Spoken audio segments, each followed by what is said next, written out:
L'archange Michel dit « Oh go, mon enfant bien-aimé, aujourd'hui, en cet instant, ce moment n'est pas comme les autres. C'est un moment sacré. Un temps où on met de côté le brouhaha du monde, les chiffres sur le compte en banque, les factures sur la table et le poids sur la poitrine pour rester tranquille dans la présence de Dieu. Si tu es venu aujourd'hui en cherchant de l'espoir, un espoir financier, oui, mais surtout une force spirituelle, alors tu es au bon endroit. Peut-être que ces derniers temps ça a été un peu dur, ce genre de dureté qui... Yo, tu restes éveillé la nuit à refaire les calculs encore et encore, te demandant comment tout ça va finir par s'arranger. Peut-être que tu as souri devant les autres, mais au fond, t'en as marre de tenir bon. Tu pries pour un peu de répit, tu pries pour qu'une porte s'ouvre. Tu n'es pas seul. Aujourd'hui, on va prier pas parce que c'est le dernier recours, mais parce que c'est notre première réaction. C'est comme ça qu'on invite Dieu dans notre vraie galère. C'est comme ça qu'on se rappelle qu'on n'est pas la source de notre délivrance, il l'est. Ce n'est pas une prière express. C'est une discussion sincère avec un Dieu qui sait exactement où tu en es et ce dont tu as besoin. Alors, prends une grande inspiration. Détends tes épaules. Laisse ton esprit se poser ici. On va parler à celui qui possède les troupeaux sur 1000 collines, celui qui ouvre des portes qu'aucun homme ne peut fermer, celui qui voit tes besoins et t'aime quand même. On y va. Père Céleste, nous venons devant toi aujourd'hui en vérité et en confiance. On n'est pas là pour t'impressionner, avec des grands mots. On fait pas semblant d'avoir tout compris. On vient comme on est, honnête, vulnérable et vrai. Tu vois nos galères financières. Tu vois la pression qu'on essaie de cacher. Tu nous vois vérifier notre solde avant d'aller au supermarché. Retenir notre souffle à la pompe à essence. Hésiter avant de répondre à un appel inconnu parce qu'on a peur que ce soit un autre huissier ou un avis qu'on peut pas gérer là tout de suite. Seigneur, tu sais déjà tout ça et pourtant tu nous repousses pas. Alors aujourd'hui, tu nous invites non seulement à partager nos finances, mais aussi nos peurs, notre stress, nos choix, notre quotidien. Tu dis dans Matthieu 6, 32-33. Obé votre Père Céleste sait que vous avez besoin de toutes ces choses. Mais cherchez d'abord le royaume de Dieu et sa justice, et tout cela vous sera donné en plus. Alors c'est ce qu'on fait maintenant. On te cherche d'abord, pas l'argent, pas les réponses. Viens dans nos situations, Seigneur, pas juste pour les réparer, mais pour marcher avec nous à travers elles.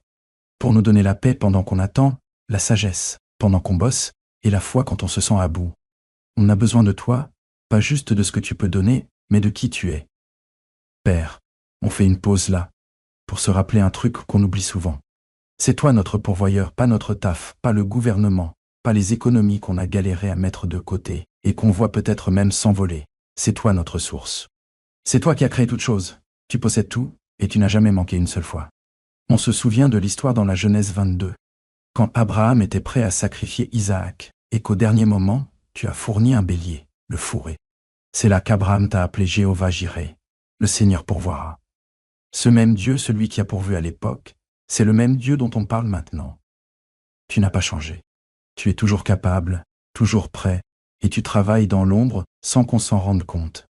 Pardonne-nous, Seigneur, pour les fois où on a paniqué, pour les moments où on a cru plus au salaire qu'à la prière, au crédit plus qu'au Christ, et à nos propres plans plus qu'à tes promesses. On remet notre confiance là où elle doit être, en toi, pas parce qu'on a tout compris, mais parce qu'on sait que tu es fidèle. Parce que quand on regarde en arrière, on voit ta trace partout. Tu as déjà ouvert la voie, tu as déjà pourvu à nos besoins, et on croit que tu le feras encore. Seigneur, on vient vers toi avec bien plus que des factures et des soldes de compte. On vient avec nos inquiétudes. Parfois, on reste éveillé la nuit à imaginer le pire. Et si le chèque n'arrive pas? Et si le compte redevenait négatif? Et si, une solution? On avoue, Seigneur, on a eu peur, on a été anxieux. On a voulu tout contrôler, tout calculer, et se démener pour s'en sortir. Mais au fond, on sait que s'inquiéter ne règle rien. Ça nous vole juste la paix. Tu nous as dit dans Philippiens 4, 6, 7, « Agioga, ne vous inquiétez de rien. Mais en toute chose, par la prière et la supplication avec action de grâce, faites connaître vos demandes à Dieu. Et la paix de Dieu, qui surpasse toute intelligence, gardera vos cœurs et vos pensées. » Alors c'est ce qu'on fait maintenant. Déposer nos soucis, lâcher la panique, échanger notre peur contre la foi. Parce que la vérité, c'est qu'on ne peut pas porter ça tout seul. Et tu ne nous l'as jamais demandé. Tu n'es pas seulement le Dieu de l'abondance, tu es le Dieu de la paix. Et on a besoin des deux. Alors apaise nos cœurs aujourd'hui. Laisse-nous respirer à nouveau. Rappelle-nous qu'on n'est pas oublié. Même si on ne sait pas comment tu vas ouvrir le chemin, on choisit de croire que tu le feras. Père, aujourd'hui, on prie avec audace, pas timidement, pas hésitant, mais avec une confiance totale en toi, qui tu es. On te demande un coup de pouce financier. Pas n'importe quel coup de pouce, mais un truc inattendu, inexplicable, clairement venu de toi. On ne demande pas la richesse. On demande un soulagement, pas le luxe, la liberté. La liberté du poids écrasant de la dette, la liberté de la peur de la prochaine facture, et la liberté de l'angoisse de ne pas savoir comment on va s'en sortir ce mois-ci. On sait que tu ne fonctionnes pas toujours comme on l'attend. Parfois, ta provision se présente sous forme d'une opportunité. Parfois, elle arrive par l'intermédiaire des autres, et parfois elle vient de façon auquel on ne s'attendait pas du tout. Seigneur, on est ouvert à la façon dont tu choisis de nous bénir.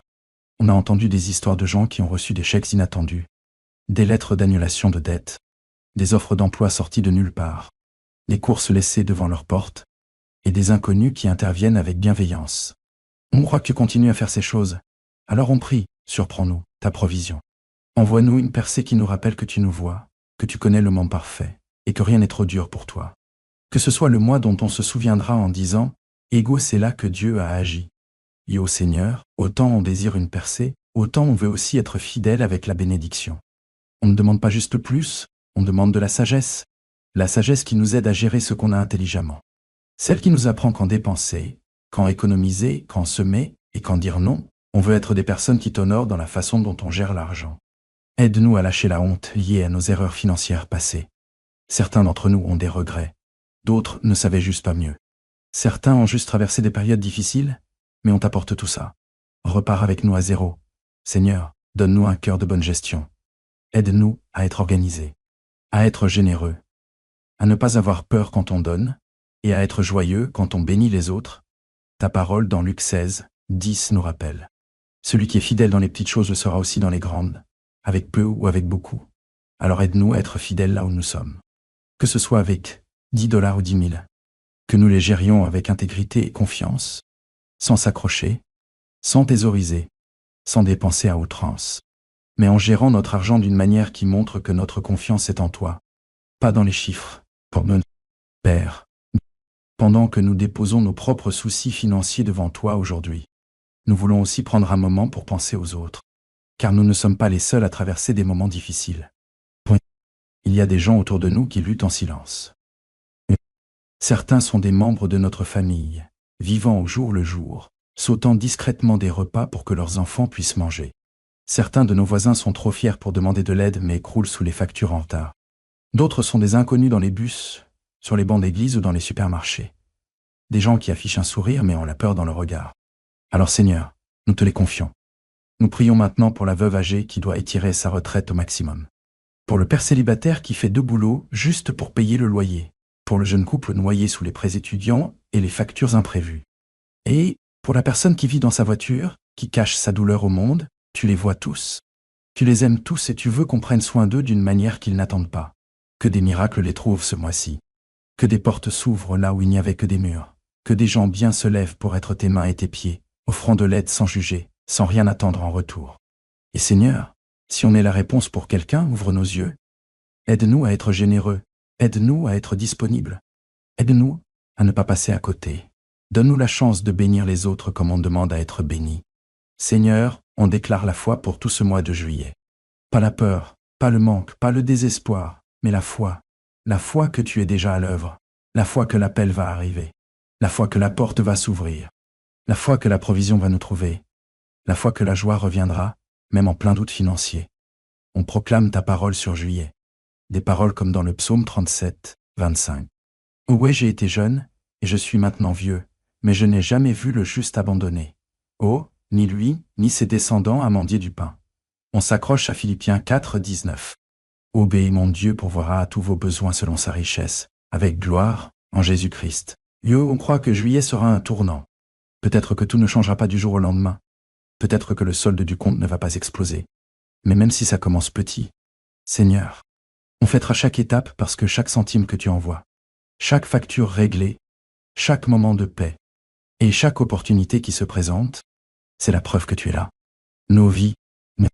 Alors on te remercie d'avance, pas seulement pour la percée, mais aussi pour la force de continuer à avancer vers elle. Père, on veut être honnête ici. On sait que tu ne réponds pas toujours tout de suite et que parfois, cette attente fait mal. Alors on te remercie d'avance, pas seulement pour la percée, mais aussi pour la force de continuer à avancer vers elle. Père, on veut être honnête ici. On sait que tu ne réponds pas toujours tout de suite, et parfois cette attente fait mal. Attendre, ça paraît long. Ça met notre patience à rude épreuve, ça nous teste, la foi. Elle use notre espoir, mais on ne veut pas lâcher. Même si la réponse ne vient pas aujourd'hui, on continuera de te faire confiance. Même si les chiffres ne bougent pas cette semaine, on continuera de te louer. Même si on pleure en attendant, on ne perdra pas courage parce qu'on sait que tu ne nous ignores pas. Tu ne nous punis pas. Tu ne retiens rien par colère. Tu travailles pendant l'attente. Tu nous renforces. Tu prépares la bonne opportunité. Tu nous protèges de choses qu'on ne connaît même pas et tu alignes tout, contexte.